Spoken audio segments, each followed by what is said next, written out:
Unit 5 for 7th grade Language Arts and Literature. This unit includes drama. A drama is a story that's told through the words and the actions of characters, written to be performed as well as read.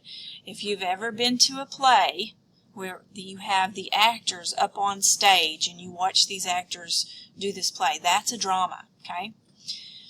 In a drama, you have a playwright. And that's the author of the play, okay?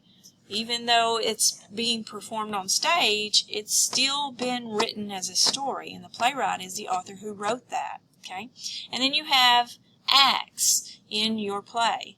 You have a major unit of action in a play, and then acts are usually divided into scenes, and a scene is a unit of action in a play that takes place in one setting.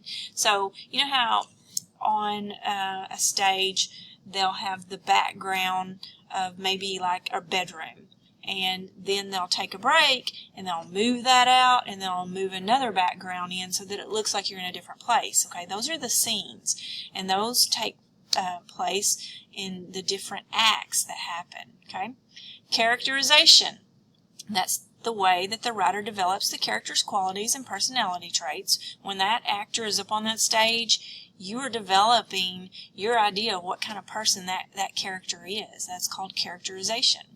You have dialogue. Dialogue is the conversation among the characters in the story.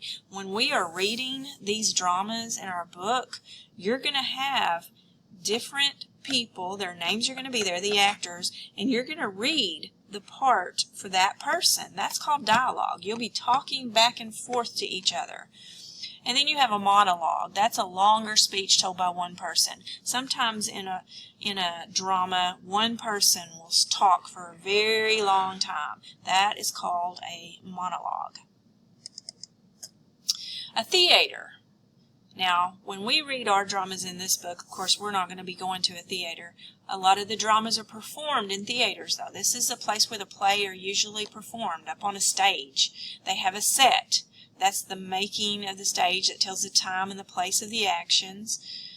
They have props. Props are pieces of equipment that's used on the stage during a play. You might have a chair sitting there, or you might have books. Those are all props. Anything that's on that stage is called a prop. Now, there's different kinds of dramas. You have a comedy. Comedies are usually funny, and they have a happy ending. They make you laugh. But then you have tragedies. Tragedies are plays that usually end with suffering or with death of one or more of the main characters. Usually something really bad happens in a tragedy.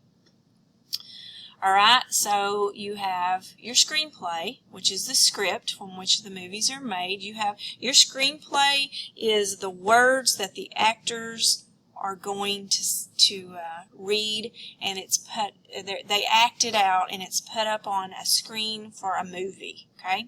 Then you have teleplays. Teleplays are written for TV. That's just like your regular TV shows that you watch. And then radio plays. Now we don't hear those very often, but back in the old days, people would sit around their radios at night and listen to these plays that were read out over the radio. So that's a radio play. Now, some of the dramas that we're going to read in this unit, there's not very many because they last for a really long time. A Christmas Carol by Israel Horovitz. Okay, this is a very long drama. This is the story about Scrooge and the ghost of Christmas past and the ghost of Christmas present and the ghost of Christmas future. So this is a very long play that we're going to read. And then we're going to read The Monsters Are Due on Maple Street by Rod Serling. This one is a favorite of students.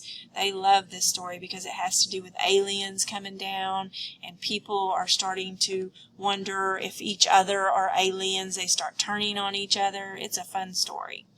And then you have Alone for Christopher Columbus by Inez Cavallo. Okay, and this is a very short little drama that we're going to do, but you guys will like it.